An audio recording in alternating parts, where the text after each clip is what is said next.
All right, everyone, we went live.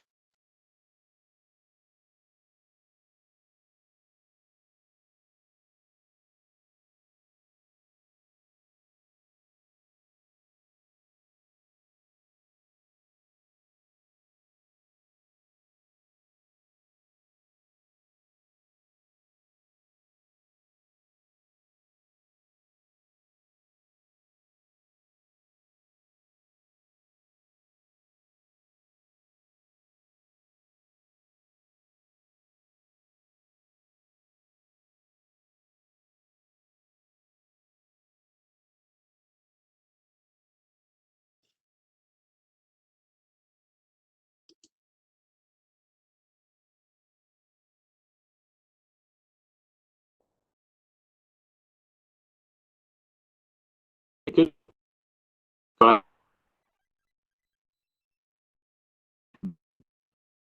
Finally, on my I don't know who's speaking, but I can't hear you. You're breaking up. Breaking up here as well. How about now? Is that Yeah. A little better. Yeah, something different tonight. Oh.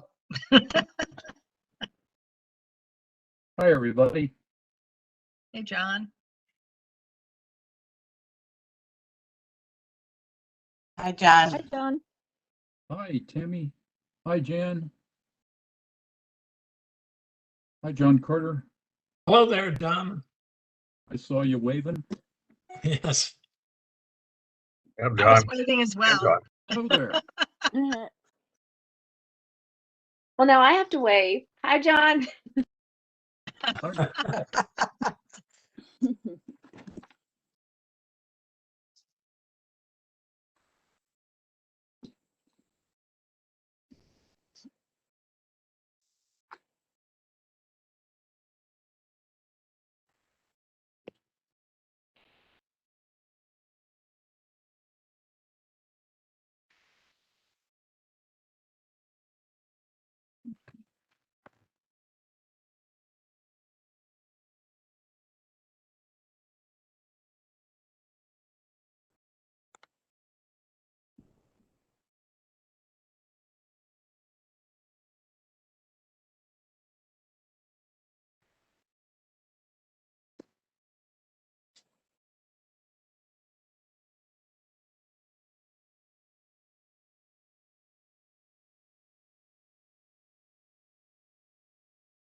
All right.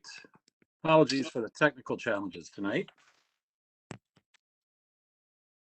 Let's see if we can do that. I see John. Can you hear me okay, John Moon? Perfectly. All right, good. So let's do this, and then I'll watch from my computer, and you can watch me from my phone.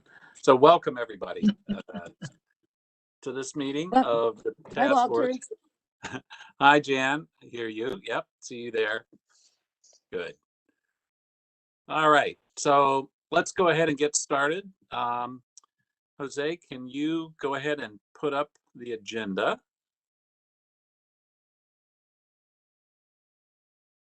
Oh, wow, that's amazing. I can see it. That's really good. So we have a good meeting tonight. A lot of things on the agenda. Be getting updates from the various subgroups and topic area leads. Also talk about adding some meetings. Okay, go ahead and scroll down there, Jose. Then we'll have a report from the Equity and Public Health Subgroup. Looking forward to that. And then Commissioner Carter will be leading us through additional land use review, looking at different parts of Reston and similarly situated land. So any questions, comments, suggestions on the agenda tonight? Okay, then let's go ahead and dive right in. First of all, energy and environment. Tammy, do you have a report for us on that? Yes, very short. Our people are finally back from vacation. We are meeting Wednesday and we've been researching and refining subject matter, and we will be ready to get ready to write hopefully on Wednesday. Fantastic. Okay, very good. Any questions, anything for Tammy? Okay, then let's keep going. Heritage resources. Chris, do you have a report for us on that? Yes, just a short one, just like Tammy. I am meeting with county staff next week. We are already have language that we are massaging along with graphics. So the hope will be that early in June, I'm aiming for the 7th, potentially, if it's a task force meeting, maybe we might have something. I'm going to be optimistic. Okay, very good. Very good. Any questions for Chris? Okay, then let's go to parks and open space. Jose, do you have a report on that or somebody else? I think Larry had a report if he's on the call, but if he's not, I'm happy to provide a brief. Larry will be coming. He was in the same meeting that I was, right? So he will be here momentarily. I'm happy to just provide a brief update. So Commissioner Carter has, with Larry, worked on some of the comments on both versions, and I think Larry's trying to get a meet. Oh, Larry's on, but yeah, I think he's trying to get a meeting with RCC and the Park Authority to kind of bring back to the task force those recommendations. But Larry, correct me if I'm wrong. That's correct. Yeah, sorry I'm late. I was just coming off another meeting. Yeah, so I'm just going to have one last little coordination with them, and we will be ready for prime time. All right, fantastic. Thank you, Larry. Thank you, Jose. Okay, then we have an item in here for other topic areas and subgroup areas. So I know last time, Tammy, you brought up a couple of items. One of them was affordable housing. And St. Clair, do you have an update? I think we're waiting for some information from staff for that topic, right? Yes, that is correct. Supervisor Alcorn. Our affordable housing team, they are preparing to come back to the task force. There was a request to first some information to talk about, possible updates or modifications to the WDU policy for Reston. So they are preparing for that. So we will coordinate with Jose to schedule what date they'll be coming back. But yes, they are preparing to come back. Okay. Okay. Any questions for St. Clair on that? Okay. Sorry, Supervisor. Oh, yeah, Alcorn, it's Lana. Sorry, I had my hand up. Oh, sorry. I did have a question for St. Clair. When you say that you're talking about doing, revisiting the WDU is that to update it for affordable housing, or I don't understand what that means. Yeah, so that's the workforce dwelling unit policy or workforce housing policy. So you may have remembered when the affordable housing group came, they talked about there have been, there was recently a amendment to the comprehensive plan to update the WDU policy for other areas of the county, but Reston was not included in that because of this process. So it'll be an opportunity to have a discussion and for the task force to really kind of discuss whether you think there needs to be any update to the policy for Reston as well. Okay, but we do have our own policy, right? Correct. Okay. Yes. Thank you. Yes. Yeah, and good point, Lynn. And just to follow up on that, so one of the things the task force will need to think about is, does the current policy on affordable housing in the comprehensive plan need to be updated for Reston? And one of the things I've asked staff to do is to pull together data on how many workforce dwelling units have been basically acquired through the existing policy. And so maybe that can help the task force give some insight and help the discussion on whether or not that policy needs to be updated in some way.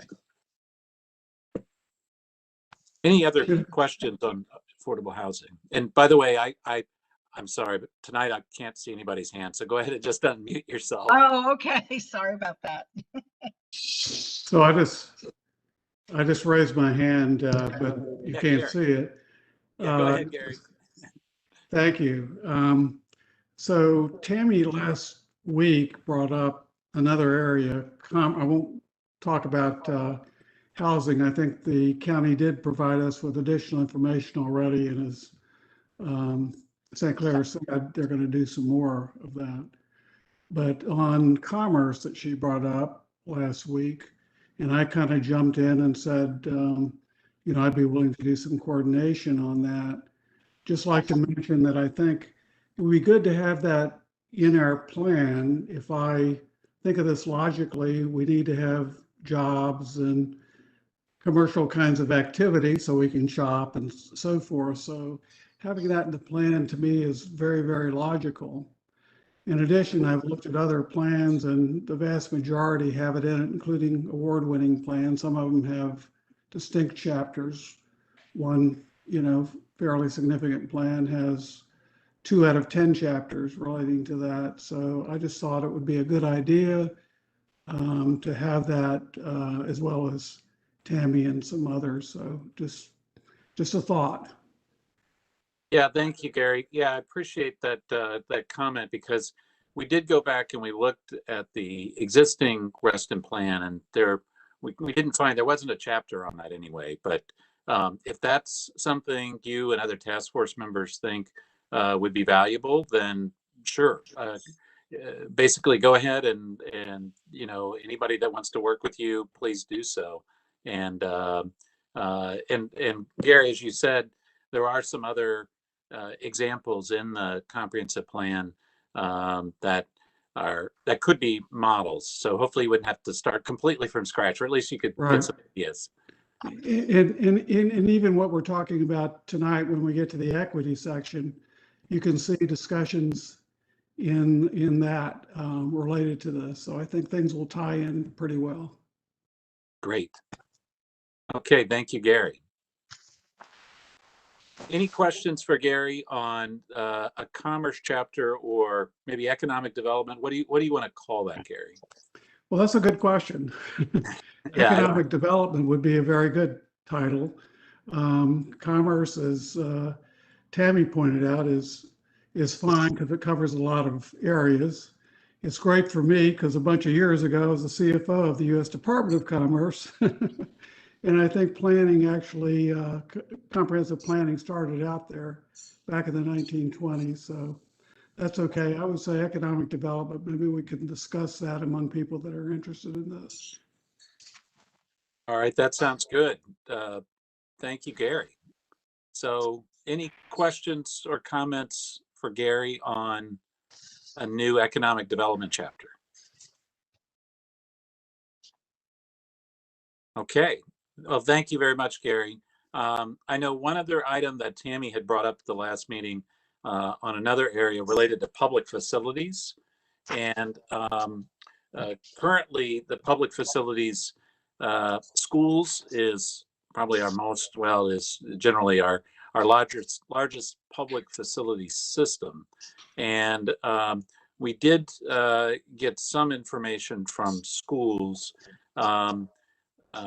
Tammy, I believe there are a couple of places that might need to be reviewed in the current plan relating to public facilities. Is that something, do you agree, or is that anything you've looked at this point? For sure. Fire stations, that was a big debate. Do we have enough? That's depends on when what point in time. If we're going to grow substantially, probably not. And so, yeah, public facilities, schools. What about particularly in Reston, we're dying to know what's going to help happen with the health and human services, because that is holding up, getting that changed is holding up our rec center. Library, we've got the whole range. I think it all needs to go in there, at least a comment. Okay. All right. Great, Tammy. My suggestion, I did talk with staff about this as well. What we might want to do is Tammy, do that right after the land use discussions and direction from the task force, because clearly one of the things, in terms of the amount of development, would in many ways help drive the public facility needs. So, actually maybe scheduling that and doing some of the analysis at that point. So here in a few weeks. Does that make sense, Tammy? 100%. Okay, good. Okay, any questions on public facilities? Any suggestions on that? And by the way, if you do have your hand up, I apologize. So just go ahead and unmute yourself this evening. Hi, Walter. Oh, This hey, is Charles. Colby. Hi. Yeah. This is not about the last time. I wanted to just pivot back to the parks and open space.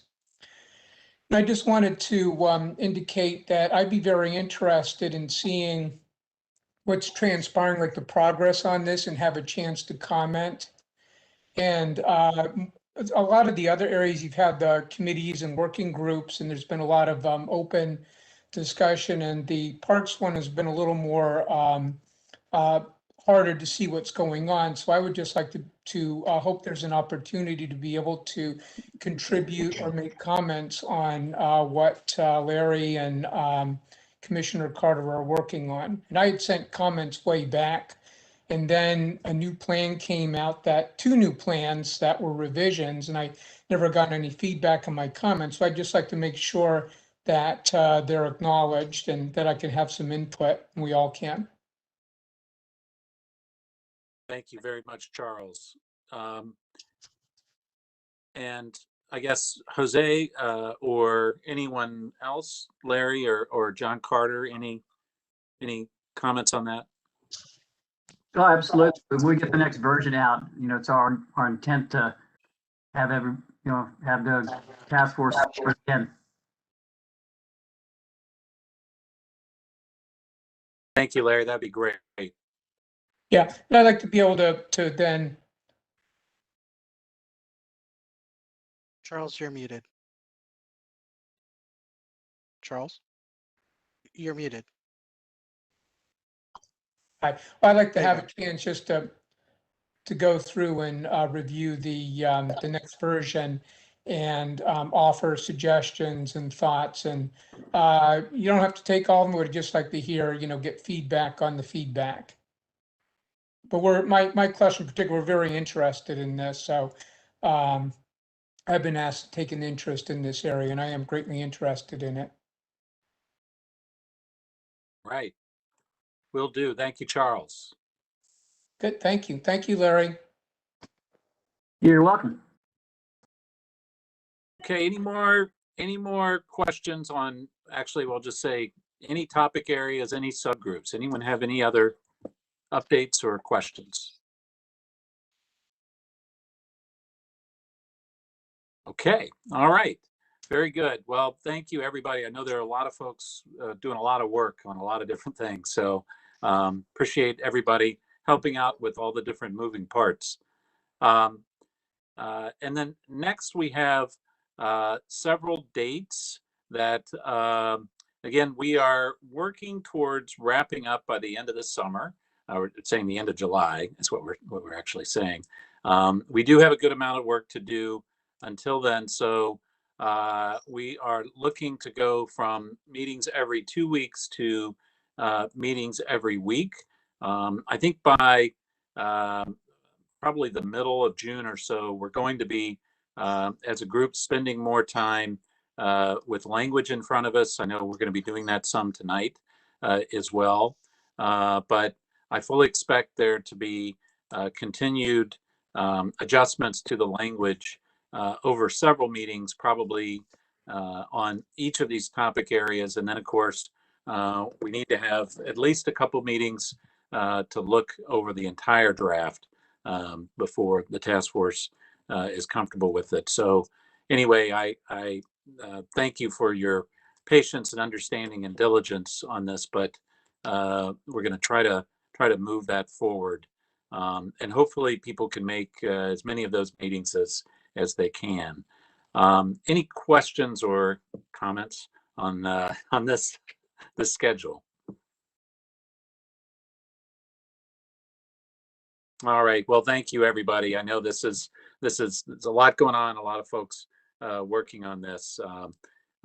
Let's keep going and with that in mind, actually, we have the first report to the task force from a subgroup that has met, I believe, 4 times. Jose, is that correct? I think it's been 4, yeah. Okay, I'm losing track a little bit, but this is the Equity and Public Health subgroup. And Michelle, I believe you are on for giving a report from that group. Is that correct? And I see Alvarez there, and forgive me, I'm working from my phone, and Chris, several folks that have been active on that subgroup. I don't see everybody right now, but that's my fault with my technical challenges tonight. So, Michelle, please give us an update, and thank you and everybody on this subgroup for some really good discussions, and look forward to more discussion here tonight. Thank you very much.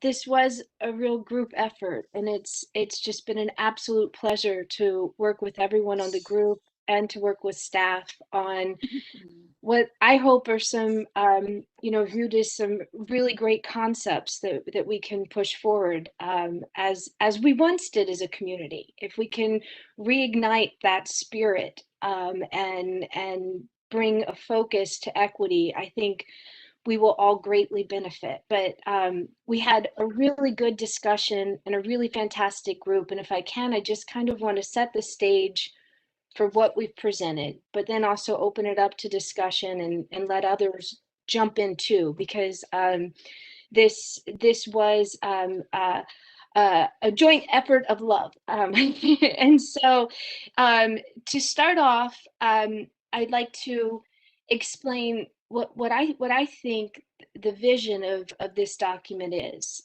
that we sent around, that Reston sent around on Saturday. And I guess I'll pull that up. Just 1 second here. Okay.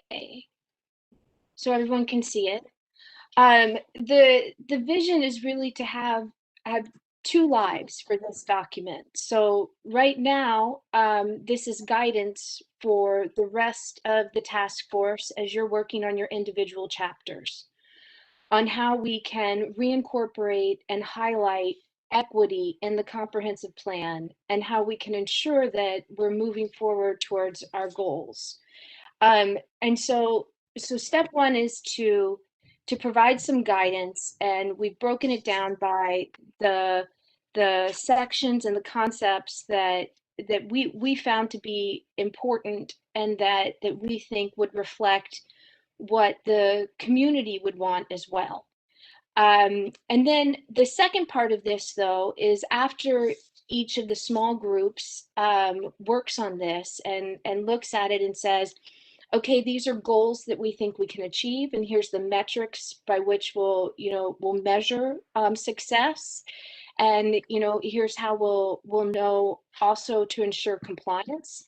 Then what we can do is we can go back to this document and see, what do we need to edit? Did we get it right? Are there things that we need to change? And so then once we re-edit this, then we can find the right spot for it and see where the language can go in the plan. But we're really hopeful, I think, that that this could, set the stage for what we're trying to do in Reston. And that's where, we have a rich history that I think we have a lot to be proud of in our community from the founding of Reston. But if you review, the current comprehensive plan, some of that language it's missing. And the people and the community of Reston are missing. And so we want to put that back in. And really it's starting with the first 3 principles of the 7 principles of the founding of Reston, but it's really looking at those. And that's that all residents could fully participate in the success of the community by ensuring Reston would offer housing for all, would allow residents to live, work, and play in the same community, and would put the importance and dignity of each individual as the focal point of planning. So we really want to set out to reaffirm our commitment to those concepts and to reaffirm our commitment to ensuring that land use and planning not only respect Reston's original planning principles, but also promote continued equity in Reston. And so, again, we think throughout this document that we've highlighted different ways we think we can achieve that.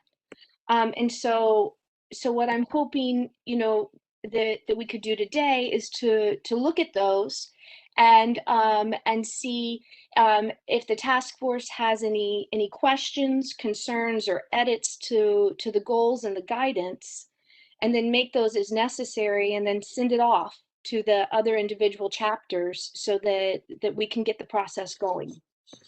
And in one part I do want to highlight too, we are at a different stage in our community.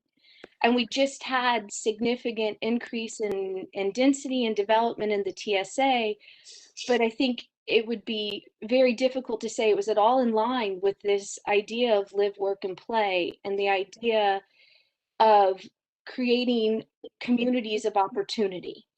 And so what we would like to do is really, realign and get us back to those principles that helped guide us in the beginning.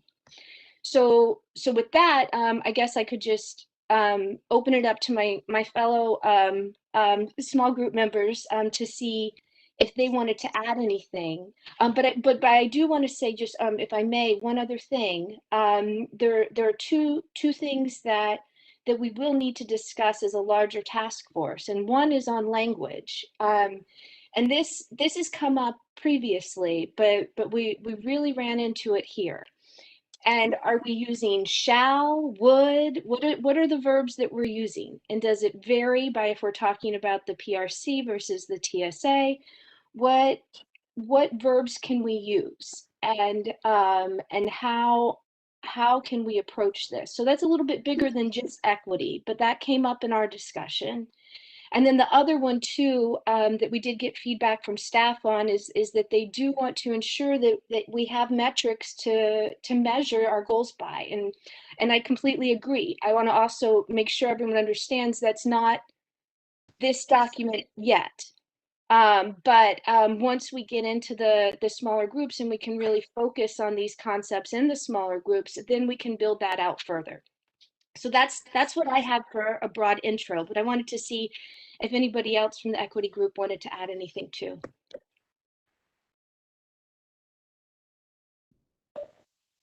Hey, Michelle, this is Chris. I'll chime in. I agree. It was a real collaborative effort. I think one thing we struggled with was that this is the first time this has been mentioned in a planning document. And that was something that staff really brought to us, is that at this current point in the rest of the comp plan, this isn't an item that's here. And so anything we were doing was obviously going to be moving the needle in the right direction. And so I think at one point our vision was so grand that we had to kind of scale ourselves. And so we saw what you see here as I think Michelle put it, kind of a keystone to helping lead the way for the overall sections, but then something that staff could go back to when anything's being reviewed in this section of the comp plan, and hopefully provide a lens that we could measure success in. We know it's not perfect yet, but we wanted to get something out and kind of get feedback on it. So rather than talking too much more about it, I would leave it to any other group members if they want to say anything, but obviously look for any input too. We really would like it. Hey, Chris and Michelle, this is Richard from Southgate. I think what's the most beautiful thing about this is that it brings the story, right? There's a story behind this whole master plan. And a lot of times, even within our equity group, we realize there's like, sometimes we live in two different Restons, right? Like in our community, you know, there's a lot of immigrants that don't speak language, that don't speak English, but you know, their kids are born and raised here in Reston and they call this their home. But still, you know, sometimes we think of, you know, building amazing, like what Reston Town Center looks like. And when families on the south side of Reston, you know, they just want a nice park, you know, in their neighborhood, or they want their paths like safe to walk to the bus stop or to walk to work. So this interwoven equity piece that we all put together, Michelle did an amazing job putting it into words, and everybody else like putting in their 2 cents about it. This is what makes this like a really awesome living document. But the historical piece about Reston is this is what makes it so beautiful, right?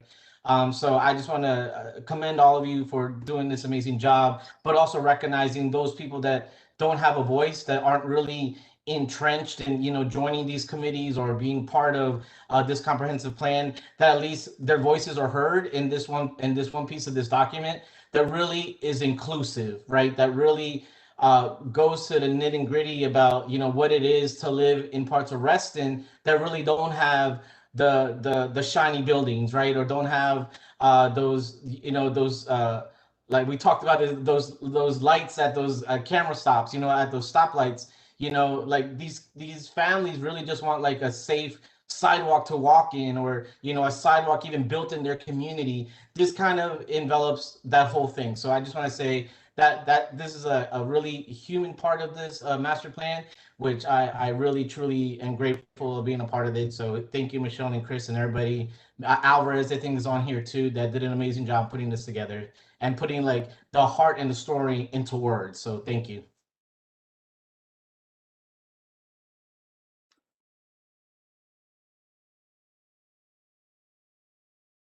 Okay, so let's see, Alvarez, Reston, did you guys want to add anything too, or should we go ahead and move on?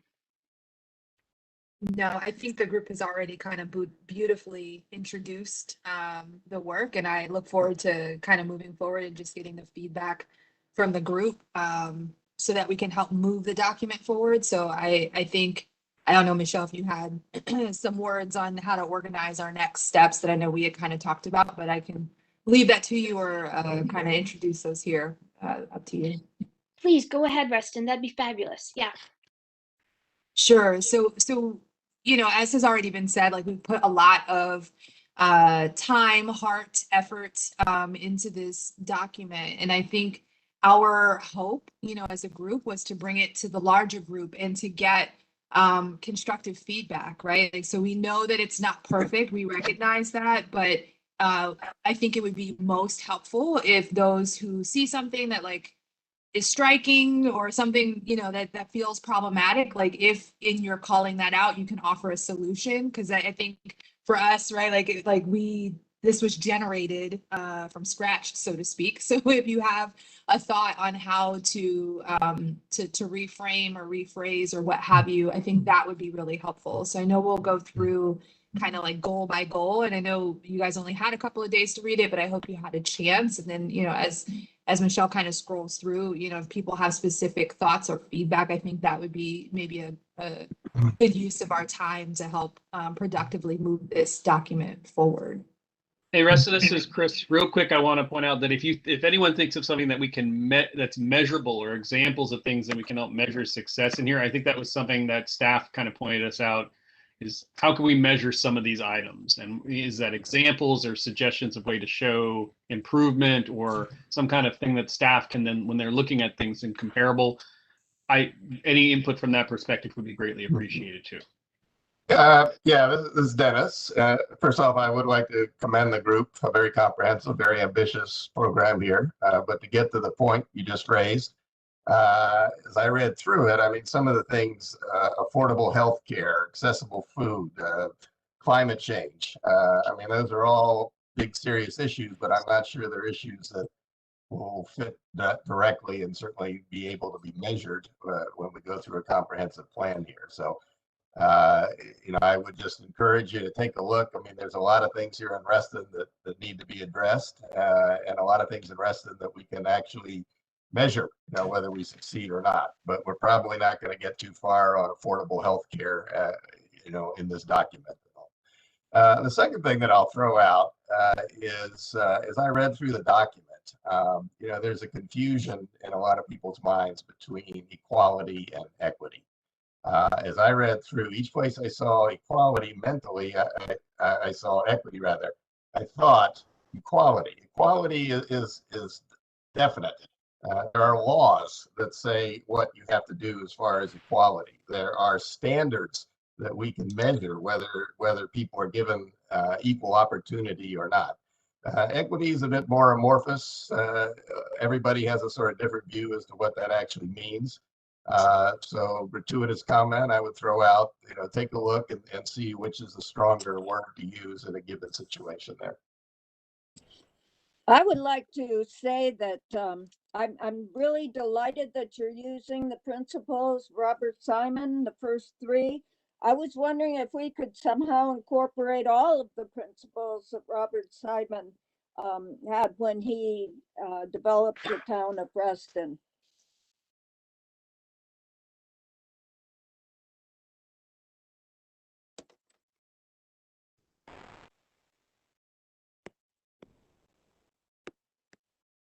Do you think that those belong in the equity chapter, Jan, or should those go at the beginning of the comprehensive plan? Well, it'd be nice to go at the beginning. We could either fit them into different sections or we could put them at the beginning.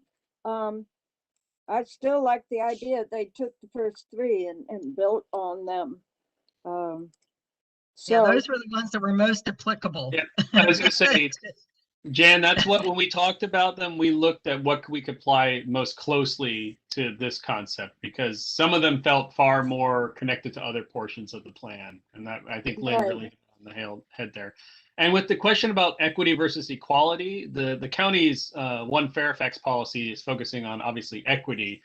And while equality is a wonderful thing, it doesn't actually sometimes solve gaps where access is actually still not appropriate when you provide everyone the same stool to stand on, but some folks are already shorter than others, is the typical example given. So I agree that some of those areas maybe we could look at maybe defocusing on, but with the county's focus on equity, I don't think it's gonna transform to equality necessarily. Well, Christopher, you're right, but then I would say exactly how is it you're going to measure the progress that you make? What's your matrix? And for some of those, we think it's more of a sense that since the county has a policy in striving for that, a lot of it is going to be asking for those opportunities to be looked at. We're not necessarily, since the comp plan is not a tool that can mandate, it's a guidance document, it's opening up development and redevelopment opportunities to make sure that they actually consider those ideas. Because as they're listed right now, there's a policy, One Fairfax, and then there's the planning document, and whether a developer actually weighs those two things is questionable. When you think about, I guess, some of the areas that we were still rummaging with, like things like climate change, yeah, we can't obviously solve it at Reston, but we could suggest incorporating green design, pushing for higher standards and things like that. But again, that's where we're looking for, if someone sees an area where you think we could actually make it more measurable, particularly because we're trying to be radical Reston, we want that input, because you only had a small group of us here and we have different backgrounds in our group, but we're not all experts in building design and planning and things like that. No, that makes sense. But I would remind, and I don't think I need to remind this group, that occasionally the county does not have the best and final word on all subjects. And in the end, obviously, the Board of Supervisors could grant an exception to anything, obviously, in here, if they so chose to. But as I think Supervisor Alcorn pointed out, that the way we make sure to do that effectively is to make sure we elect the right folks. I would second that, Chris. No, and if I can just add the last piece, I mean, there's actual like quantified, statistics that we can produce, in this document, where the largest part of service calls has been through our coordinated service planning, right? So you can tell in parts of Reston, specifically by area code and by neighborhood, where there is food insecurities, right? Where there is, cases for people who can't pay their high rents, or cases like that. So there is actual data, if that's what you're looking for, to make that whole equity piece and more, I guess, number driven, I guess, because if you can connect where there's a high service need, you can connect, the building structures in that neighborhood. There's probably not a lot of safe places or work areas where these people can go to work, and then you have these service issues and gaps. So there is some data. I think maybe we can look at that again and see, where our agencies can put together some data and stats on where there is, those type of issues that are not on an equity basis, that things are happening in that community that need more attention, I would like to jump in here. This is Tammy. Hey, Tammy. Because it hasn't been done before. This is something that we need to add now. And luckily, the Board of Supervisors is focused on equity. We're in a very tumultuous state of history where we're coming off a huge pandemic that has shut down the economy for a year. We're not sure. Things are changing wildly. We don't know exactly what's going to happen. In 5 years, there will be another plan. But we have an opportunity now, led by this fabulous group of equity workers. And I just am so touched by the care and consideration and the new ideas that are coming forward from this group. It's astonishing. To Richard Cabellas's comments about would like to have a freaking sidewalk. Are you kidding? To the credit of John Mooney's transportation group, they went through that and they found the gaps and they put them in their plan. There may be more that Richard and his people know about that need to go in that plan. That's why we have this collaborative adding to it as we go until we get done. So I'm thrilled with this. I read through it. I have some edits. I'm not ready to, go line by line and give them right now. I'd rather give them to the committee and let them say. I give great dignity to this committee. My ideas are not better than their ideas.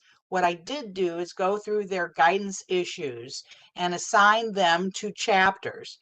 And my thought was, or at least what I understood, I think, from the folks last time, is the introduction could go either in the introduction, included in the introduction to our plan, or equity can be an entry in the principles chapter. And then in specific chapters would be the guidance for equity, so that we all will be incorporating, just like the example of the sidewalk that's missing, or sidewalks, plural, that would go into transportation, for example. There's just so much opportunity here to interweave equity. Just because we can't get to equity, we don't get to equity until we start. And Reston is already a planned community that is a leg up. As we develop, we want the TSAs to fully participate in equity. They have a whole bunch of rules that precludes them from doing a lot of equity work. Sorry, but that's the truth. So yeah, we want to get some affordable housing, some really the lower level affordable housing, not the WDU stuff, and we're getting there. It's not going to happen overnight, but we need to open minds and have that opportunity to make Reston the model for the county of equity and biophilia, so that our our climate change efforts are actually going to work. Our people are actually going to be, treated better. White privilege, etc. I don't care what you say it's here. We need to look at it. Thank you. Tammy, thank you very much. I'm back on my computer, I think at the right time, and I very much thank you, Tammy, for your comments on that. And I did just want to point out, there are a couple of roles that the comprehensive plan plays that I think are very relevant to this discussion. One that we think about the most is it basically guides developers in what kind of proffers they make and commitments they make for the community. The other thing that it does, and this is also very important, is it guides the county in terms of the location of public facilities. So, where we see there is an issue of people not having access to healthcare, well, frankly, that is a red flag, and there probably should be a facility, perhaps, located in that area. That this is the type of a role that the comprehensive plan plays. And I would just note, even on the food security issue, maybe that suggests there may be some places where we need another grocery store. For example, I mean, there are, or some access to fresh foods. That these are the types of things that I think this discussion can really lead to tangible changes. So, Tammy, thank you very much. When there was a market in the woods at Hunter's Woods that was actually devised and run by people of the Market of the Woods. There was a group that did that while the Safeway was under reconstruction. There was also a bookstore at Hunter's Woods. So the neighborhoods around Southgate could come down and actually get groceries from our little store until Safeway was back up. So that's kind of a neighborhood thing. Getting back to the principles, I've been thinking about it. I would love the Simon's guiding principles to be at the beginning of the comprehensive plan. I think they're excellent. I think that they're working, and I think that would be a great way to start. But as I was saying, we can bring these things to local neighborhoods. Thank you. Yeah, if I could add a couple of things. Number one, I guess if you can hear me, I was out of pocket the most from Mother's Day on. Went out of town and couldn't get back because of the gas shortage. So I really want to commend the other members of the subgroup. You did an incredible job. And I started reviewing it the last couple of days, but was kind of late to get in on the most of the writing of the ideas, but you're absolutely incredible. But I think some of the points that's being touched on now, equity is something that changes as time changes.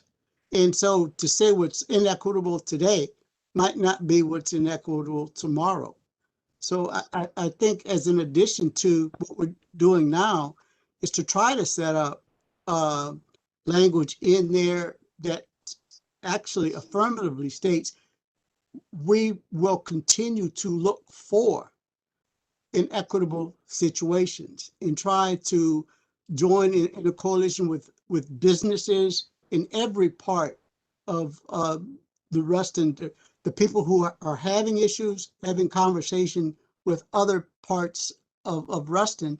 And I think particularly the business, I think, of helping to create equity, a major part of it is the business of business, because they need every individual to be the best that they can be, not only to have income to buy their property, but to be their employees. America is an aging community. We can't afford to waste our assets as human beings and not develop them fully. And I think business is creative enough to really come up with solutions if we identify the problems. The pandemic, for instance, I think a lot of the people that were in the lower income may be impacted by it much much harder than people who could sustain it. And so we may have some real issues to be identified from the pandemic and others. School educational issues. They may need more different types of approaches to bring them up to and to excel the way every other student's excelling. So to have an implement in there that we're constantly looking at what may develop, what the inequitable things are, and then measure it. If it's school grades, that's something you can measure. We might not be able to create new grocery stores in every area, but we can think of ways to get the individuals there to the stores, either getting Uber or whatever to do it free, or to have them have joint buying at the same time, or providing bus transportation, school buses to take them to the stores at a specific time so that they can go shop, to provide them transportation if they don't have it, but to come up with creative ideas, find the inequities that's going on, constantly looking for them, and bringing together some of the best people to think about how to solve them. Thank you, Alvarez. It looks like we have a couple more hands. So I think Charles Colby, David Vanell, Gary Maupin, and I think Jan has a new hand. Go ahead, Charles. Oh, it's previous hand. Sorry, I had forgot to put my hand down before. No worries. Good David work, Vanell. though. I'm very impressed with it. Thanks, Jose. A couple things. I think the document that we were sent is a wonderful piece of work. It's very inspirational. Gets to a lot of issues that we need to address. The county needs to address. But I think the task here for the subcommittee and for the rest of the task force, the task here is to turn what you have here in this document, in this inspirational document, into prescriptions. For example, you're talking about affordable housing or workplace diversity or transportation issues or access to public facilities or digital access or the green neighborhoods, accessible parks and recreation facilities, healthy and safe community for all. All of those things should be in the comprehensive plan in prescriptive terms, not just inspirational terms. And I'm not altogether sold on the idea that if you can't measure something, it's not worth doing. There are things that can be measured and progress can be shown, and there are other things that are a little bit more unmeasurable but still valuable. So in any event, I think we need to figure out a way and places to put these ideas and places to put these calls to action into a form that fits with the various parts of the document that the task force is going to put up. Someone, I think it was Michelle, mentioned something about verb usage, shall or will or must or might or we'd like to or we hope. I tried to put shall into every one of the transportation principles, and I got lashed for it by not by anybody on the committee, but by the county for saying apparently the lawyers think shall is somehow an amorphous term, and it strikes me as it's probably the most specific verb you could use if you wanted to get something done. But and I would vote for shall and will and must in any place you can put it. I think that's about all I have to say for the time. I'm hoping, can we have that conversation now? So first, to your first point, I completely agree. We have to, this is just step one. Step two is really inserting the language into the appropriate chapters. So very much so with you. And probably what the final product is a lot shorter than this. And we have just say, see chapter on affordable housing for the full discussion of this concept. Also, I personally agree with you too. I don't think that everything has to have a specific measure. I mean, how can you measure everything? But at the same time, we still can see progress. And as far as things like green neighborhoods and biophilic design or biophilic cities, those are designations, and so they can be. We can work towards it. I mean, healthy buildings. Harvard released the 7 foundations or principles of healthy buildings. There are ways that these can be incorporated in concrete terms and ideas that may be a little different. But Reston's always been a little different, and I think that's okay. But if I can, I think it would be really great if we have that conversation about is, will, shall, must, should, and we figure that out. Because if we don't, we're going to have a lot of different tenses and verbs throughout this document as a whole, and none of it's going to make sense. So what can we do? Well, my recommendation is, again, to try to be as prescriptive as you can within the comprehensive plan draft document that we're trying to write. And if you want something to happen, if you want a developer to adhere to certain standards, the developer should be told, you shall do this, or I'm not sure must is the right word, but well, I mean, I can give a simple aspirational doesn't Can work. Can I break in here, please? We already had this discussion, and Barbara Byron is here tonight. And she told us in a prior meeting, it's on tape, that the 2 prescriptives are will and must. Do not use shall, should, would, or could if you want it to be prescriptive.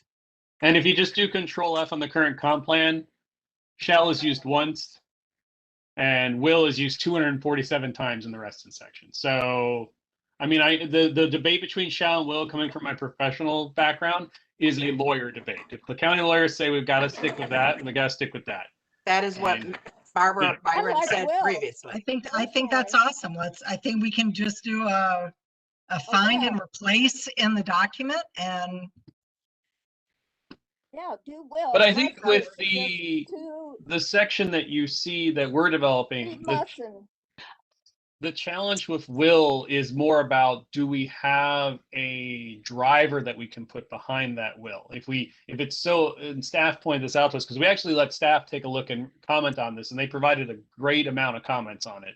Because if we couldn't get something that when staff then reviewed a proposal, whether a county proposal or rezoning proposal, if they couldn't really factor it in a way to provide guidance on is this being met, that was one of the challenges that was pointed out to us. So that some of the ways when we were talking about this, like with healthcare, the supervisor pointed out, I think when we were aiming at that is talking about county resources and what could the county health resources be.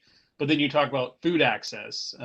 Are there pathways or connective locations to existing food grocery sources or market sources? Does this redevelopment cut off or sever connection points, to certain things, or does it correct trail or access deficiencies? I think, like Richard pointed out, because in some places, Reston Parkway is a big divider in some areas between access for some folks just in one direction, and then the same with the Sunset Hills and Sunrise Valley in the opposite direction, depending upon the connective tissue there. And so that's where I think Michelle talked about, we can only say so much in this section, and then you'd want to go refer to another section. Like with affordable housing, we touch on it briefly, but we'd want the great deal of information to reside in the affordable housing section. It isn't what the equity chapter is meant to solve, but we want to impress that that is an important equity feature.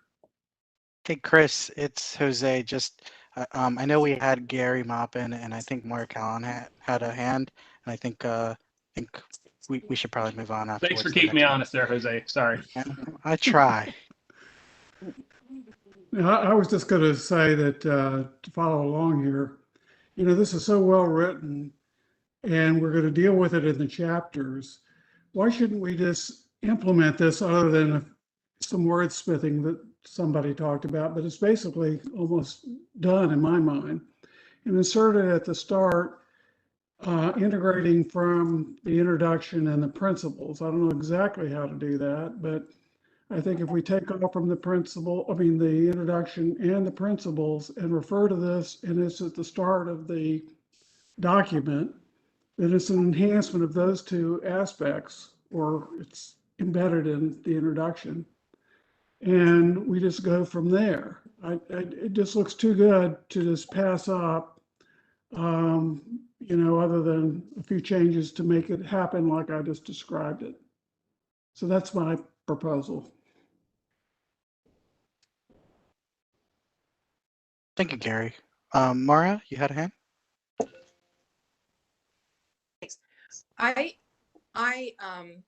want to thank the people who worked on this. It seems like a very thoughtful document.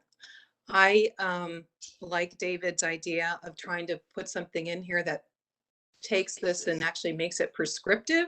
I think that would be important. And I have to tell you that, guys, that when I got to the last page where it talked about development will encourage, it says affordable healthcare, and I'm sorry, but I don't know anyone's healthcare that's affordable.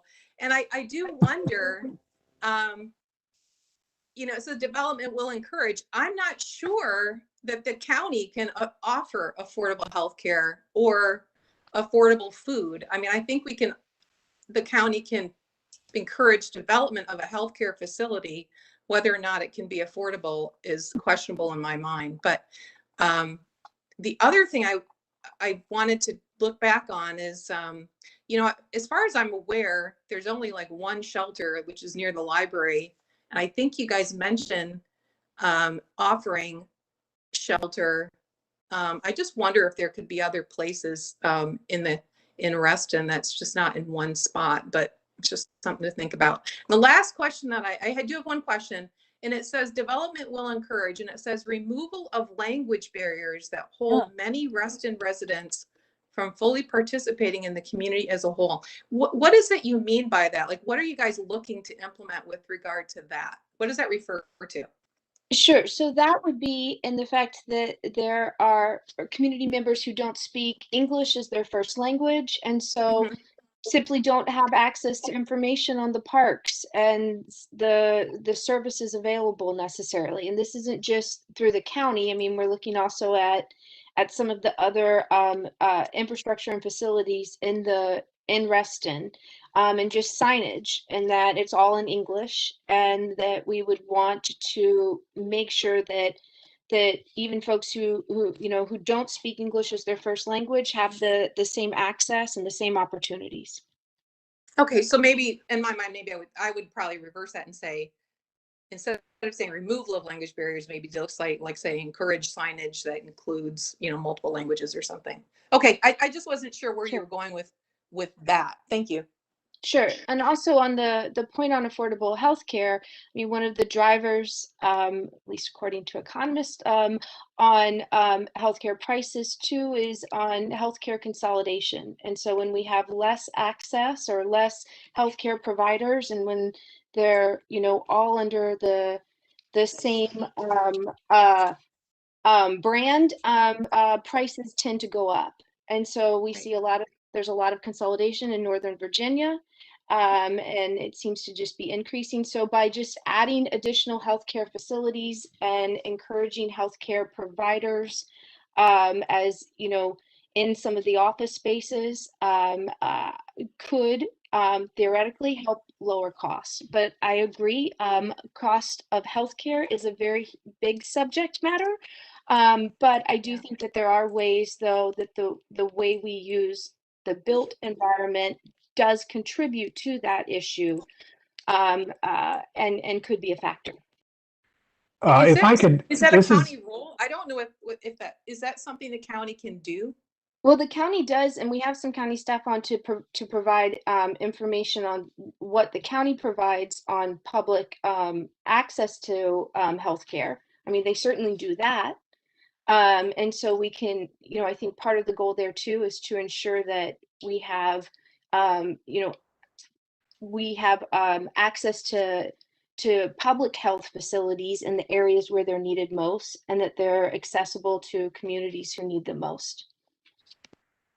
Moira and Michelle, David Vanel again. Let me just take kind of the same thought about the affordable healthcare, behavioral health care, and social service network opportunities. When I read that, I mean, obviously, affordable healthcare is a question for everybody, but I interpreted that to be akin to the satellite office for the Department of Fairfax County's Department of Health over here by the North County Government Center. They do a lot of stuff, a lot of walk-in things. They do vaccinations. I don't know what the full parameters of their medical and psychological activities are for the community, but it seems to me that that is a source of, if you will, affordable health care for people who otherwise don't have any. And if the county has either the personnel or the budget to do more from the facility like that, or to create another satellite office someplace else in Reston where it's more easily accessible, that strikes me as getting at the issue of accessible healthcare. Yeah, and David, let me just jump in real quick, David. It's a good point, and it may be county, but you know, in Chantilly, the Adams Center has something called their Compassionate Healthcare Network. They have a facility there where they literally provide free or very low cost health services to low income folks, and they've been running COVID vaccines there for the last few months. We don't have anything like that. My understanding is actually that there's a really significant need in the region for dental care and dental services. So that's just another example that I know there are folks in the nonprofit community that are looking at these things too. Can I jump in here, Walter? My brother died in 2013, and before that, he was being treated at the Herndon Free Clinic, and they were terrific. And so that's not a Reston thing, but that doesn't mean it can't become a Reston thing if we can find space for them. So that's a possibility. But that was a tremendous clinic. Yep, absolutely. Thank you. And they have that, but Southgate Community Center has had COVID shots right along with that particular neighborhood. People can come for free, and they get also everything is translated in all of the languages that the Southgate, the people who are in that community and Downglade, who frequent the Southgate Community Center, everything is translated into their language, including the Capital Food Bank, which comes once a month. So it really is happening there. Reston Community Center also translates everything that's necessary, and they have a staff that has bilingual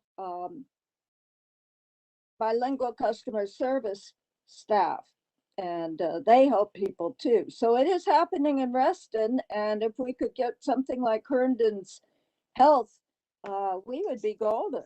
Thank you. Thank you, Jan. Thank you, Jan. And Jose, how are we doing? Do we have anyone else whose hands up? Because I know we do need to move on. No hands. Mark Walker, just a couple of things. Yeah, Mark. First, with that, for Southgate, thank you for working for the name change for your predecessor to that. One of the things that strikes me when I look at this excellently written chapter is a little bit of history. Reston Town Center North was, in its concept, was to provide a lot of, if you will, that public capability that we've been talking about for the last few minutes. But there's no mention or thought process that I can recall right now in the comprehensive plan that would address this equity issue toward that concept of Reston Town Center North being applied for the equity issues for the social capabilities that are necessary. Embry-Riddle's there, the regional library, there was a need for a school, there was a consideration for other things, but somewhere that needs to be thought about and potentially considered again. We had the things that didn't happen earlier in 2020, and Yeah, what, how are we moving forward? Just comments to Mark, thank you. Yeah, that's excellent timing because Town Center North will be one of the items. I don't believe it's going to come up today, but actually, that's a wonderful segue because now I'm going to turn it over to Commissioner Carter, who is going to be working through the land use recommendations. If everybody remembers last week or 2 weeks ago, went through the different village centers, had the discussion with the task force. But actually, before we go full off into the land use stuff, this was such an excellent discussion. Thank you, everybody on the subgroup who participated in that and contributed to that, and everybody on the task force provided feedback. And let me just make sure we got next steps, Michelle, if I could. So at this point, Michelle, that document is going to be looked at by the other subgroups and the topic leaders. Is that correct? That's the plan. And then the subgroup will also be meeting to review input that's from the larger task force, some of the discussion this evening, and then coming back with some final recommendations. Did I get that right, Michelle? Yes, and I think what we could probably get off quickly is just a slightly edited version that reflects which chapters each concept we would see in. So just to help, ensure that none of the concepts get forgotten. Oh, fantastic. Michelle, thank you. Thank Reston and Alvarez and Chris, and you guys have done a fantastic job, actually, and the whole subgroup. Thank you all. So with that, I think we closed out action items on equity. At this point, let me turn it over to John Carter. Commissioner Carter, thank you very much for leading us through this next part. And we'll look to end at about 9 o'clock. But turn it over to you, John, and take it away. Okay, I might be able to finish quicker. So let me put my 2 cents on the last before I do land use. I don't think you can have a equitable plan if you have a chapter on equity and then you have the rest of the plan. The trick is putting them together, I think. Then you will maybe achieve equity. So towards that end, I had some suggestions. Healthy living, and from a land use perspective, is less about the treatment facilities, hospitals and clinics, and more about how you design the community. Are you designing the community for health, walking, the open spaces? All of those facilities are important for creating a healthy lifestyle in Reston. So obviously that would link to transportation and probably the open space chapters, but integrating this is going to be the magic to it. So I have a couple of suggestions, and if they're wild, that's okay. I maybe would start the plan with and some plans start this way: a letter from Walter Alcorn, or perhaps the chair of the Board of Supervisors, that would kind of lay out this would be the first thing after the title or after the cover page, that would talk about equity and how as a government, that's what we're all about here. So maybe a letter like that would be good. And then I would maybe take the introduction, the principles that we already have, and yes, I'm going to suggest this, rework them and put the equity into each of the principles, so that the introduction chapter is all about equity, but it's integrated totally within the document. I think the writers of this did do a great job, and they probably could do that pretty well. Reducing the length, I would always say that, of course. Perhaps eliminating some of the references to what happened before. I don't know that that's useful in a new planning document. Let's just go for what it is that we want to do in this plan. And then do the principles, check them with what's been done before. and combine and make a combined text. And that would be the whole introduction. And I think that would get equity up front in the plan. And it would make it the basis. So anyway, enough of that. But, so if you don't mind, I see Michelle is looking at me like, who is I? I think making it more part of the plan would be really a good step in the right direction. So land use. So we did some of this last time. We're talking about one chapter. How's that for integrating everything together? 5 sections in reverse order: convenience centers, village centers, other commercial areas, residential neighborhoods, and then the TSAs, including the North Town Center area. So in the convenience center, we've got 4: Lake Newport, Fairways, Sunrise Valley, and Soapstone. So those we would pretty much accept the way they're written now. Perhaps some of the equity could be written in those. Keep them at their existing density. And the existing plan has 0.25 as an FAR for it. That probably gives each of them a tiny bit of improvements if people want to put kitchen additions and small additions to that. And those 4 would remain as is. Second would be the village centers. Lake Ann, no changes. We would pretty much incorporate what was in the plan last time. Hunters Woods, South Lakes, North Point. And I guess the staff would like to keep tall oaks in this section, but as part of this would be the, I don't know, former village center or how we would express it, but no additions to it. We're basically accepting it as is. All of the village centers would remain with their commercial as 0.25. Personally, any residential that would be added would be less than 20. And to implement that would be a comp plan change in the future. So you wouldn't be able to get any residential except Lake Ann without a comp plan change in the future. But we probably wouldn't want to leave that totally open-ended. So change it from 50 to something else. The next category down, as we said last time, is the 13 to 20. But Lake Ann, I think if you remember, is 12 to 16 under the new proposal. But anyway, no additional residential without a change to the comp plan. So next would be the other commercial. So Home Depot and Bowman Green. Those are also at 0.25, and we would have no opportunities for additional residential in either one of those, which is, I think that's the way that last plan was written for Bowman Green.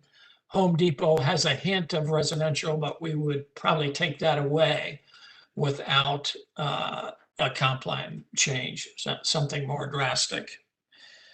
Okay, so you're letting me move along quickly, and I will keep going.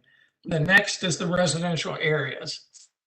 The hot spots are within that area, or the other multifamily units. Those are probably the 2 categories under the other residential. We would probably take away the opportunities for changes to particularly the hot spots that would be at 50 units per acre. That was the controversy during some of these plans, and maybe many of you have participated in that. I did not, so I'm not sure exactly where we are, but basically we're freezing those to be what they are today. So we're not encouraging redevelopment of any of the multifamily areas and would not be encouraging substantial new density in each one of those. Boy, everybody's staring at me, but it's okay. Somebody's got to throw this out and see if it sticks. So that would take care of the major hotspots, I think. We need to have some residential remaining. There are these projects like, I believe it's Vantage Hill, who has an existing pool that is not functional anymore. And it's an aging place where they need to replace windows. It's a condominium today, but it's affordable housing to the extreme, although it's not a regulated affordable housing, but it certainly is affordable housing. But the infrastructure is aging, their heating plant needs work, windows, roof, those things need improvements, and they don't have the dollars to do that. That's what it boils down to. So some way of getting them a little bit of density. In this case, in the case of Vantage Hill, it's the pool area. Maybe you could build some more multifamily or some smaller townhouses in there, and they would take the dollars and put it to use to improve their infrastructure. So anyway, no major new housing opportunities in the residential areas of Reston. This is the areas outside the TSA. That's about as far as I'm willing to go at this point. But maybe another thing to mention is that all of these, I suppose it might be appropriate in this one, more appropriate in the TSAs, a set of criteria for how you would get more density or how you would make changes would be useful. And maybe discussing a little bit on the equity, some of those equity measures could be part of that, the criteria. More affordable housing, if it's environment, it's more tree save or more canopy, things like that. So that's where we are so far. And I think that could be written fairly easily. I know the proof is in the actual language, but that would be kind of the direction for all of those. So John, let me just jump in and summarize, just because that was a lot of information that was really good. And I want to make sure that the task force members picked it up. So the idea would be that in all those areas that you mentioned, these are outside of the TSAs. They include places like St. John's Woods and Home Depot, for example. The comprehensive plan would be adjusted instead of calling for more density than exists on the ground today. The comp plan would be adjusted to reflect the density as it's currently built.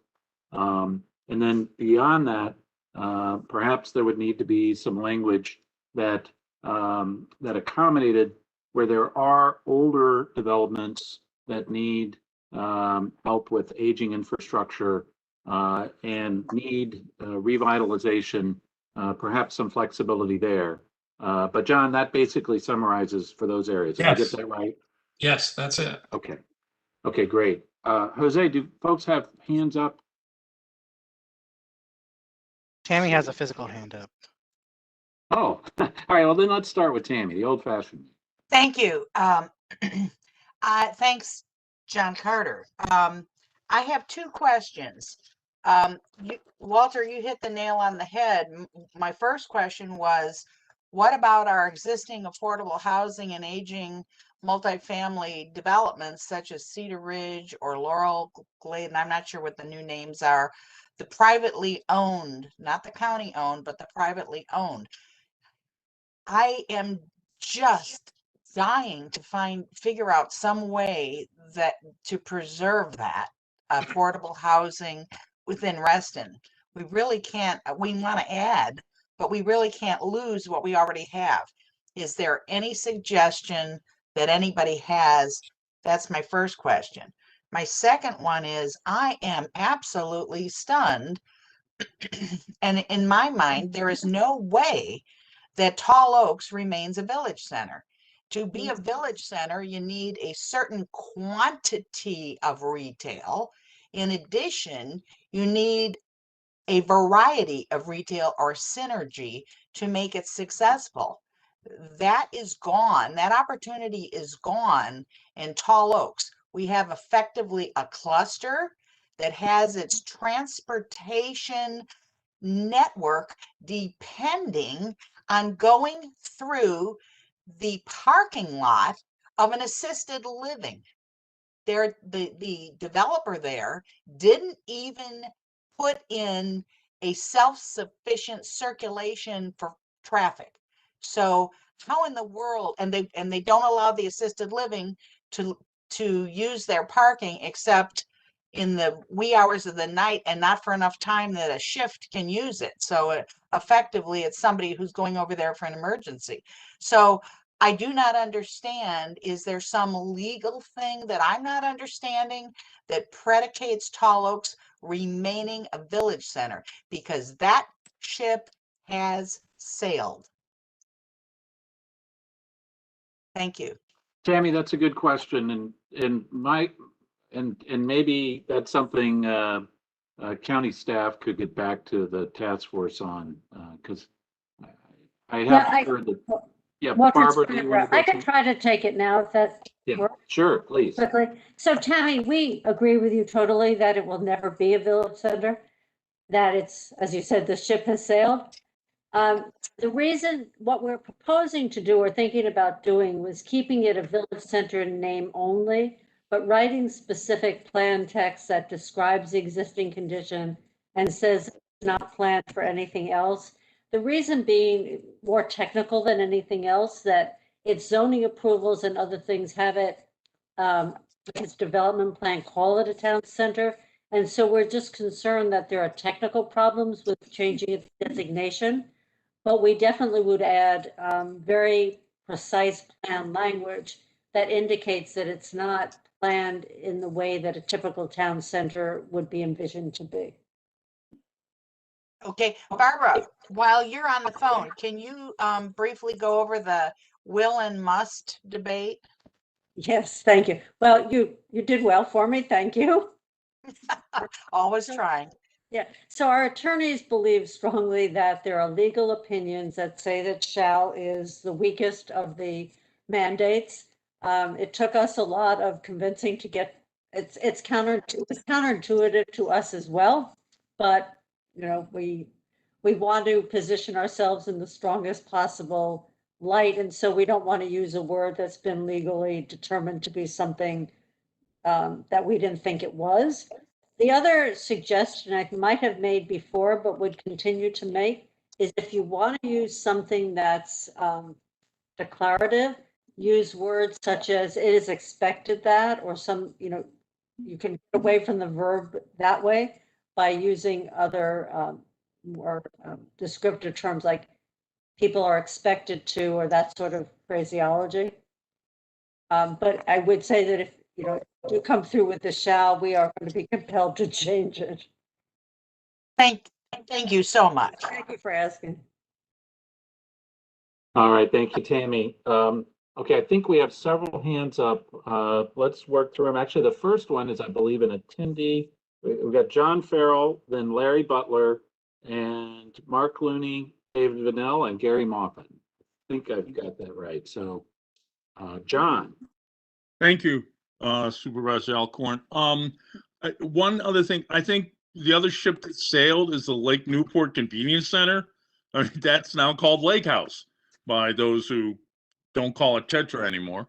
So I don't know why that's still there as a convenience center, but I have a much greater concern here with the conditional language that John Carter is thinking about putting in regarding the village centers.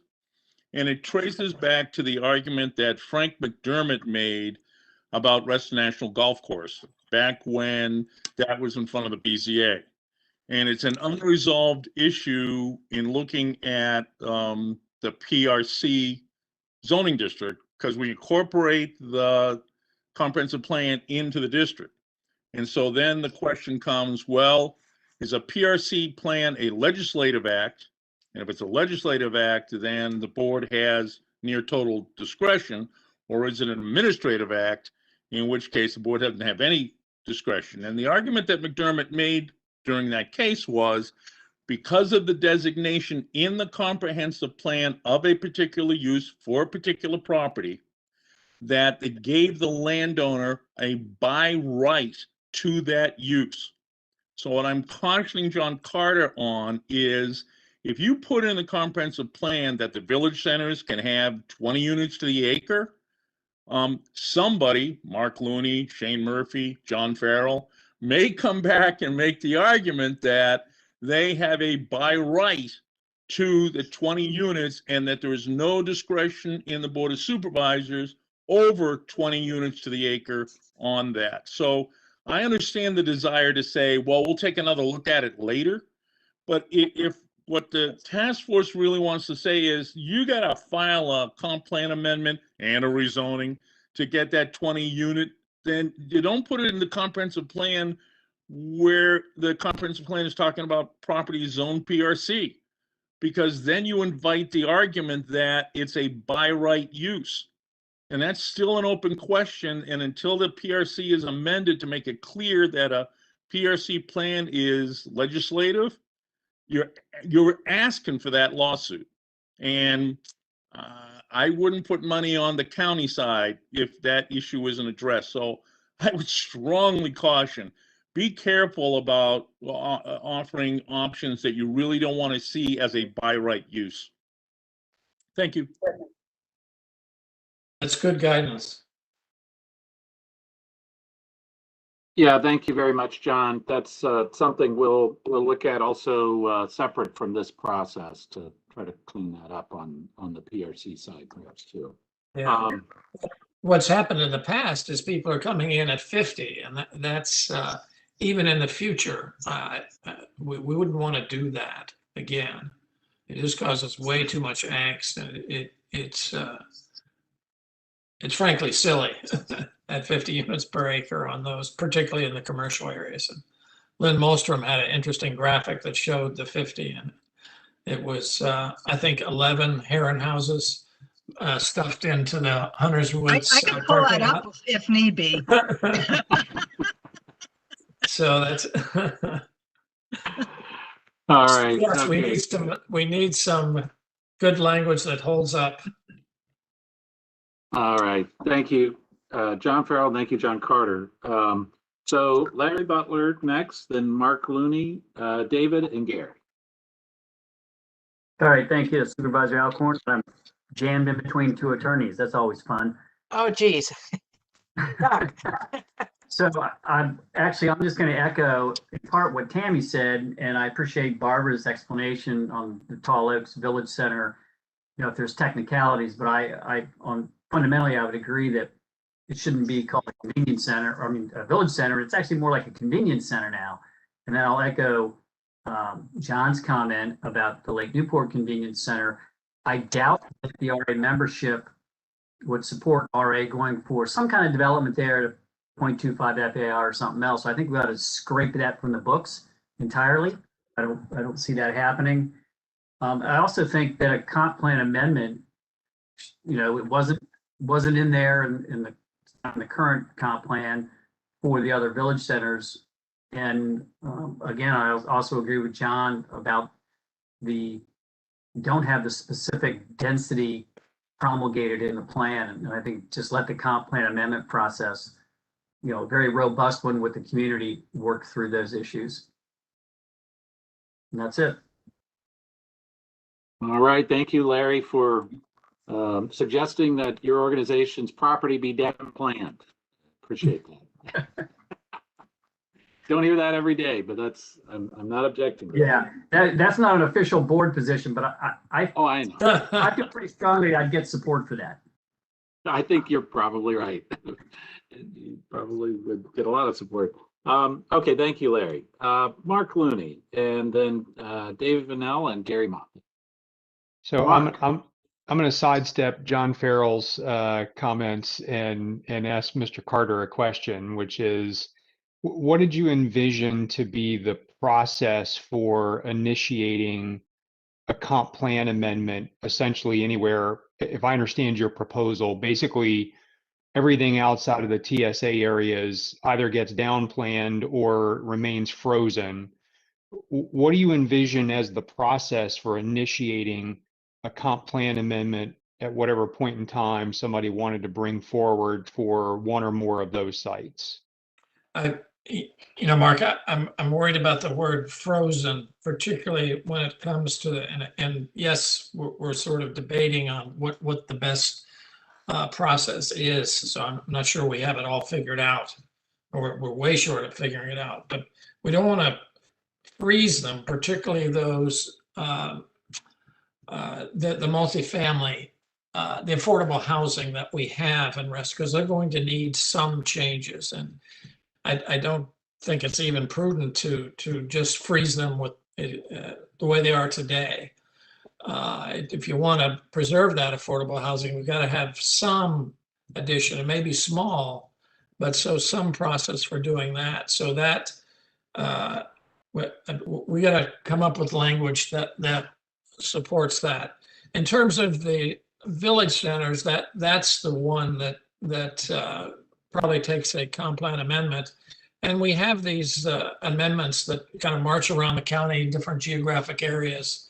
Rather than redoing the whole Reston plan again, it would be, and you have the right terminology for it. I can't think of it right now, but you can go to different parts of the county, get to offer these comp plan amendments. So it would be that process for the village centers.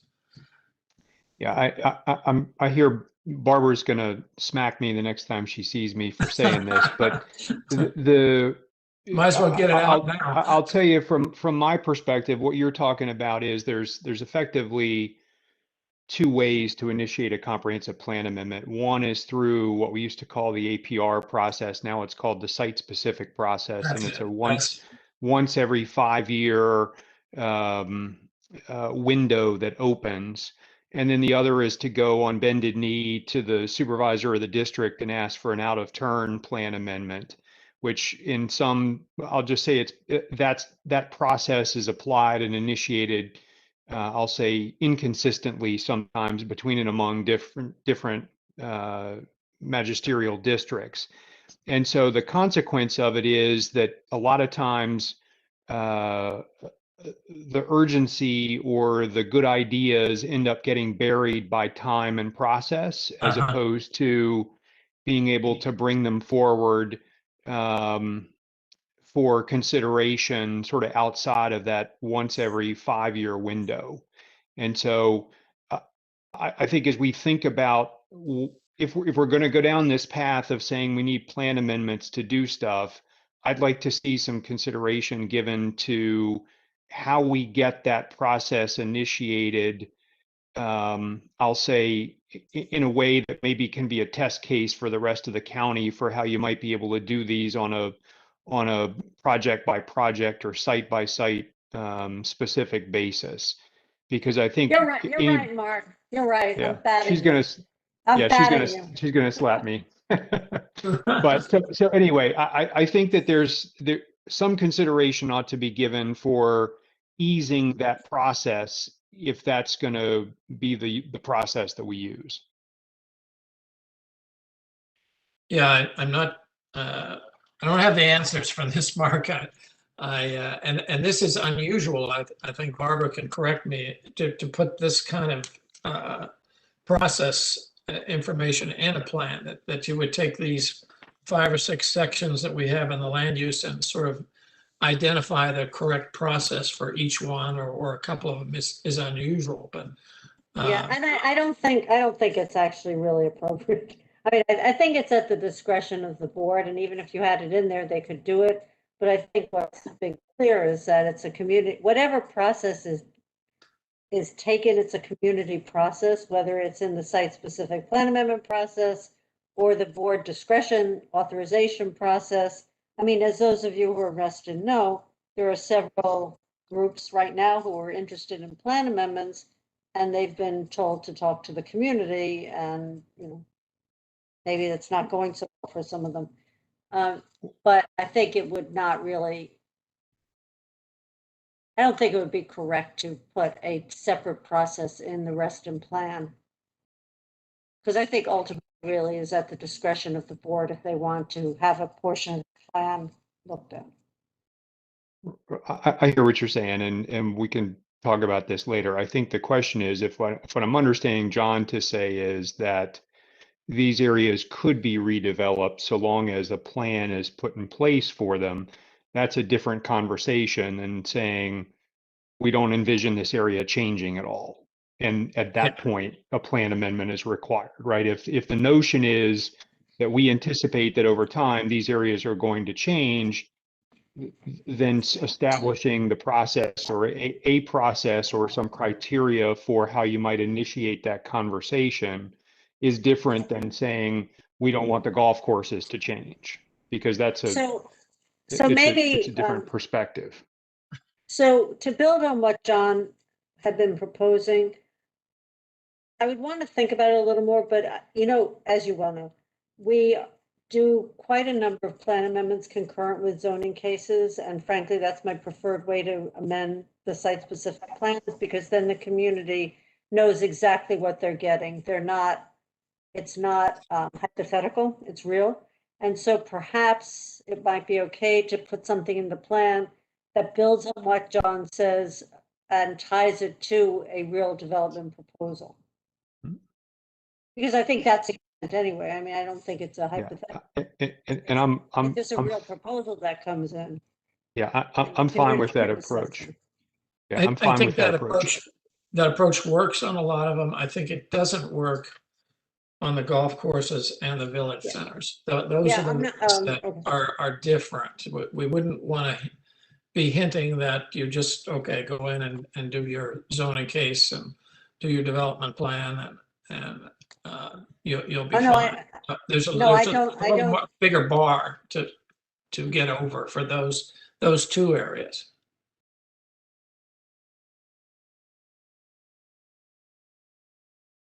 I know those responses. Very interesting discussion. So thank you, Mark, for bringing it up. And thank you, John and Barbara. Yes, that'll make the plan work. If we can solve that, that'll make the plan work. And I think it'll satisfy a lot of angst that's been going around. And we need to stop this. The hotspots have been the ones, I think, where it doesn't really say. And so the understanding is, well, we can just propose anything. We go to 50 units per acre and we'll go for it. And maybe the community will clip us back a unit or two. I think we're interested in a little more clarity than that. And it affects the caps, as you know, in the past. And we don't want to do that anymore. So how you do that, that's the trick. All right, thank you, John. We've got a few more hands up. Let's, Mark, did you have anything else, or was that it? Okay. David, and then Gary. Then we have John Mooney and Jan Bradshaw. So David, go right ahead. Thank you, Walter. John, you and Mark may have touched on this in a regulatory way or a process way. My concern is if we all agree that we need more affordable dwelling units, we need more more workforce dwelling units in this community. How do you get to that if you are, and I know you don't like the word frozen, but if you're basically placing the out of TSA areas where there is potential for further development. And I'm not talking about high-rise condos. I'm talking about a bit more in each of the places you've mentioned could make the goal of getting more ADUs and WDUs into our community without overstressing the streets, without overstressing the schools, without overstressing the infrastructure. And so I guess what I'm asking is what are your thoughts about how we accommodate the need for more ADUs and WDUs outside the TSA? Well, I think there's a couple different ways it's done in Fairfax County. I have my own preferences on what the best ways, but it's certainly a combination. Number one, it starts with saving what we have. We have a lot of affordable housing in Reston, and we want we want to point this land use plan towards saving what we can under the limited regulatory opportunities that we have. I don't think we're going to be proposing a lot of new development. So this notion of using our affordable housing approach for WDUs and ADUs is not going to produce a whole lot. But the biggest areas would be the village centers. And that's about it in terms of a regulatory approach, this inclusive zoning. The other approach is like the fellowship house where the county actually builds more affordable housing. But I think if you're looking in the neighborhoods, we're not going to be proposing a lot of new development, so that the inclusionary zoning approach, this WDU policy, isn't going to be producing a lot of housing. Some, but not a lot. So saving what we have, a little bit of production out of new development, emphasis on the little, and maybe there's opportunities to build some by the county. I personally think the best approach, not the only approach, but the best approach is inclusionary zoning, where you include affordable housing within the development. I just like that approach. I think it produces a better community.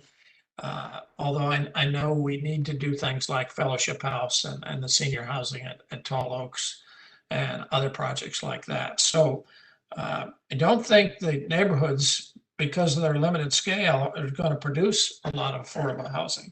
The TSAs, that might be a different story.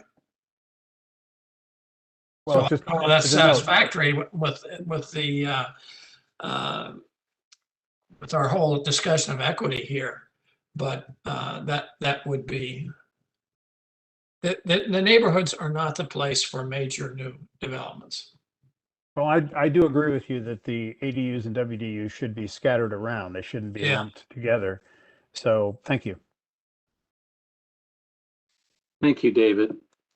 Okay, next we have Gary, and then John Mooney and Jan. I'll be quick. I think the discussion that's been happening kind of dealt with what I was going to bring up, and I certainly don't want to jump into Mark and John and Barbara Byron's discussion there.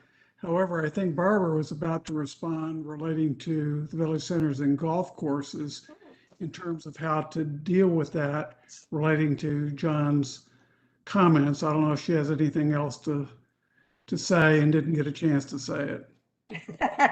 Well, at this point, I think maybe the better thing, I think that we understand the sentiment of the group, and I think we're probably all aligned on that. So I guess my suggestion would be we should take a stab at the wording and come back to the group and see whether it captures what you all are intending to have happen.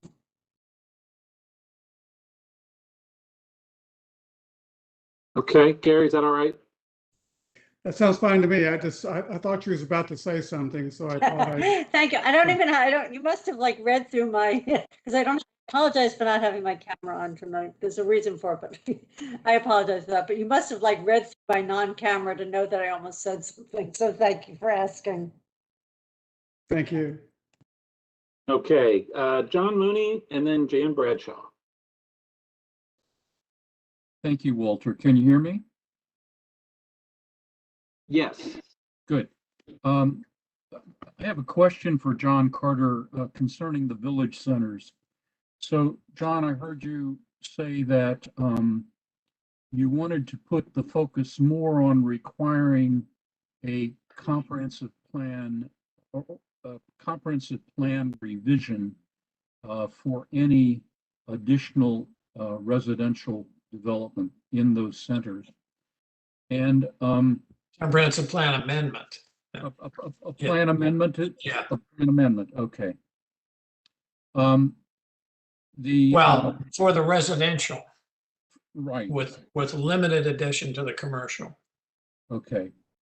So what was proposed, at least what county staff calculated back in 2017 and 18 as additional planned units, so neither existing nor approved at that time, but still planned under the previous comprehensive plan, the current comprehensive plan, that it was a total of 3,365 additional multifamily units that were planned for for North Point, Lake Ann, South Lakes, and Hunter Woods.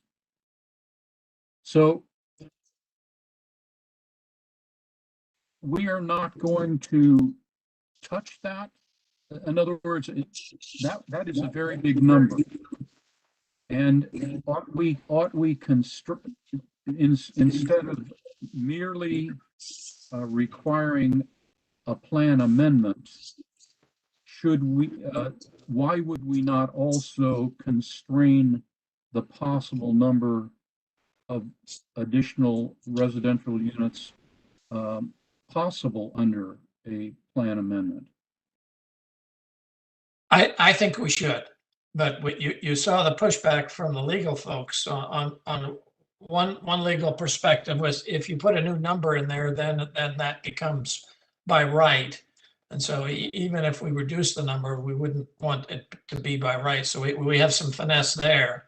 Exactly. And the other legal from Mark was, well, be careful what you put in there. I would not propose the Wild Wild West here, where you get any number you want as long as it's less than 50. I would like to, a tactful way to get it down a lot. And I think the number that I see in the village centers is 57, almost 5,800 is the number I had.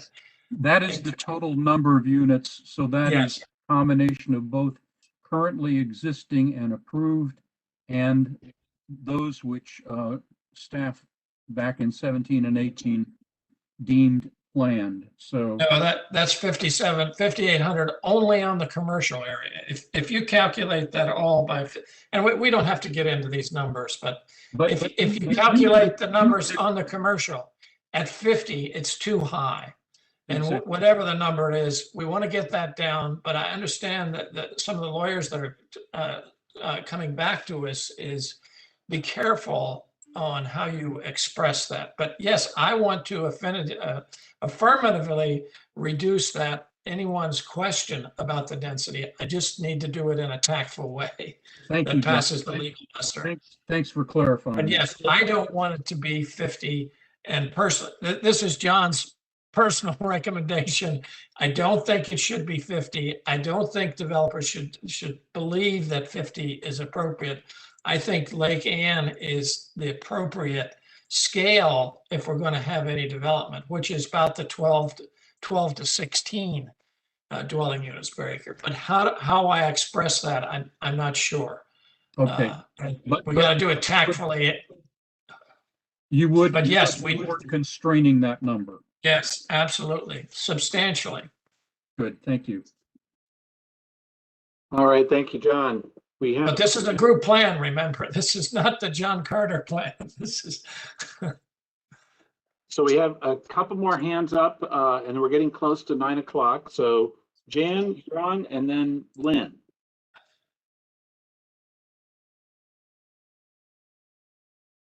Jan, you're muted.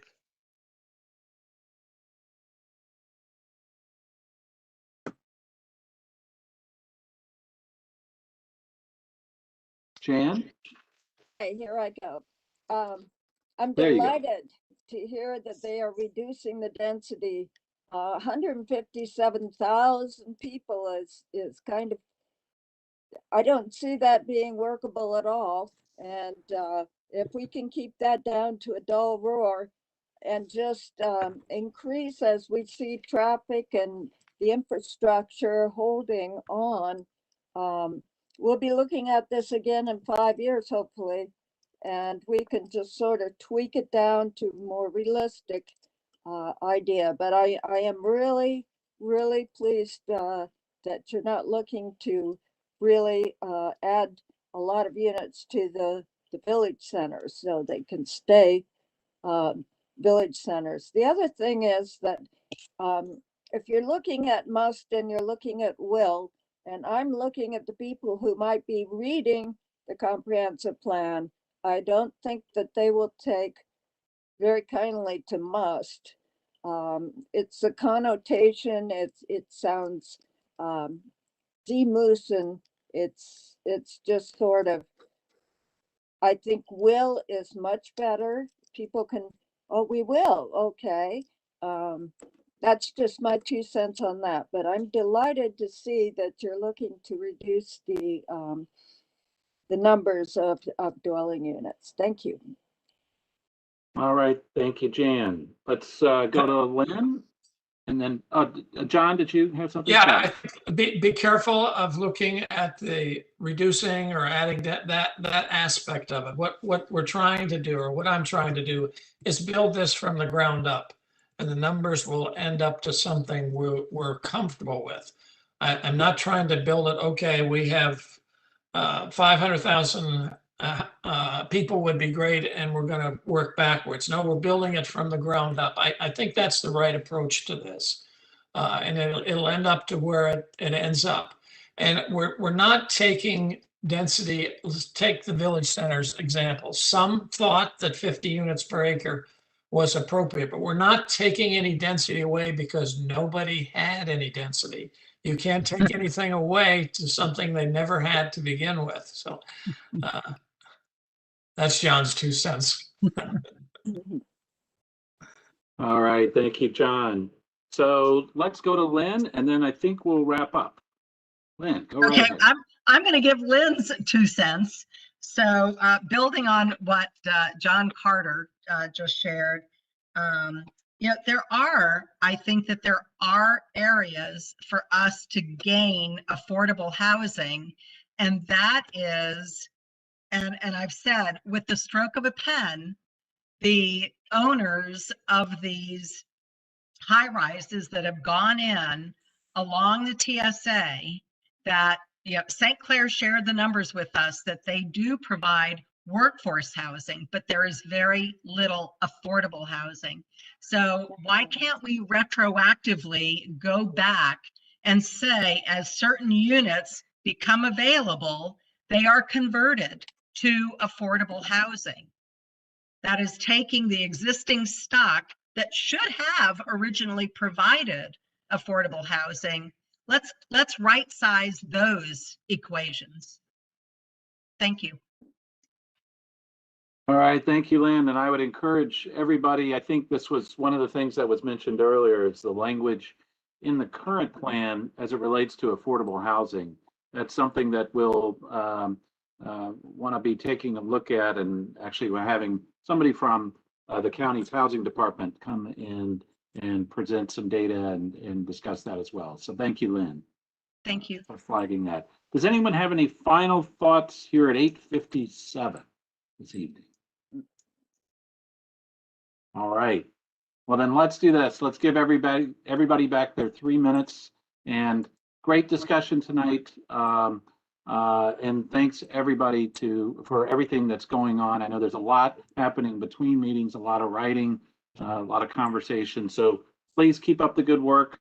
I feel very confident that this task force is now getting its feet under it, and things are moving. So thanks again, everybody. And Jose, when is our next meeting?